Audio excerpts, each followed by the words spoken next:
Hello everyone, good morning. আজকে হচ্ছে শুক্রবার আর এখন বাজে সকাল 9টা। আমি আজকে এসেছিলাম আমার বাপের বাড়িতে। তো বাপের বাড়িতে এসেই প্রথমে আমি চলে গিয়েছিলাম আমাদের বাড়ির ঠাকুর ঘরে। এখানে রয়েছেন বাবা লোকনাথ, এছাড়াও আরও অন্যান্য প্রচুর ঠাকুর। দেখুন কি সুন্দর আলপনা দিয়ে রেখেছে। এই যে বাবা, প্রত্যেক বছর বাবার পুজো হয়, জন্মাষ্টমীতেও হয়। এখানে গোপালও রয়েছে। এই যে সাদা খাটটা দেখতে পাচ্ছেন, এটা হচ্ছে আমাদের বাবার খাট, আর এই ছোট্ট খাটটা হচ্ছে আমাদের গোপালের খাট। দেখুন কত ঠাকুর আর কি সুন্দর আলপনা দেওয়া, ভালো লাগছে তাই না? ঠিক আছে, এবার চলুন দেখা যাক আমার মা কি করছে। চলুন যাই দেখি মা কি করছে।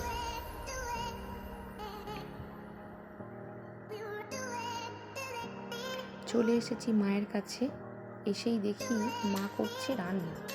কী কী রান্না করেছে দেখুন, এখানে অনেক কিছুই রান্না করেছে। কিসের যেন তরকারি, ইলিশ মাছের ঝাল, ডালও করেছে, আরও কী সব করেছে ভিতরে আমি জানি না। এখানে এই যে দুটো ভোলা মাছ আছে, সেটারও ঝাল হবে। আর এটা কি হচ্ছে জানেন, এটা হচ্ছে ইলিশ মাছের মাথা দিয়ে লাল শাক ভাজা। আমি এর আগে কখনো লাল শাক দিয়ে ইলিশ মাছের মাথা খাইনি, আজকেই প্রথম খাবো। জানি না কেমন লাগবে। আপনারা কি কেউ কখনো খেয়েছেন? অবশ্যই কমেন্ট করবেন আমাকে। দেখুন, দেখে তো মনে হচ্ছে ভালোই হবে, খেতে কেমন হবে জানি না।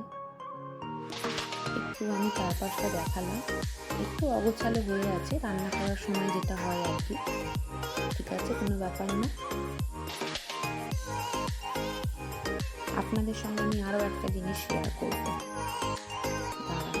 এই যে দেখুন, এই যে এখানে রয়েছে মাছের অ্যাকোরিয়াম। মাছের অ্যাকোরিয়ামটা খুব একটা বেশি বড় নয়, ছোটই। মাছও খুব একটা বেশি নেই, অল্পই আছে। দেখুন কি সুন্দর লাগছে, মাছগুলো জলে খেলা করছে। আমার আবার পশু পাখি ভীষণ ভালো লাগে। এই যে দেখুন কি সুন্দর খেলা করছে মাছগুলো জলে। ছোট অ্যাকোরিয়াম, মাছও তাই বেশি নেই খুব একটা। এবারে দেখুন, এই যে আমি, দেখা যাচ্ছে আমাকে, আর সামনে আছে আমার মেয়ে।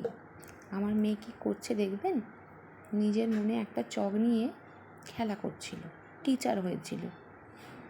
ও বুঝতেও পারেনি যে আমি পিছন থেকে ওর ভিডিও করছি। যখনই ও দেখতে পাবে, ও আয়না দিয়ে দেখতে পেয়েছে আমি ওর ভিডিও করছি। দেখতে পেয়েই লজ্জায় ছুটে এসেছে, আমাকে বলছে আগে ক্যামেরা বন্ধ করো। আপনাদের বাড়ির কার কার বাচ্চারা এরকম নিজের মনে খেলতে থাকে একটু কমেন্ট করবেন। সকলকে জানাই টাটা।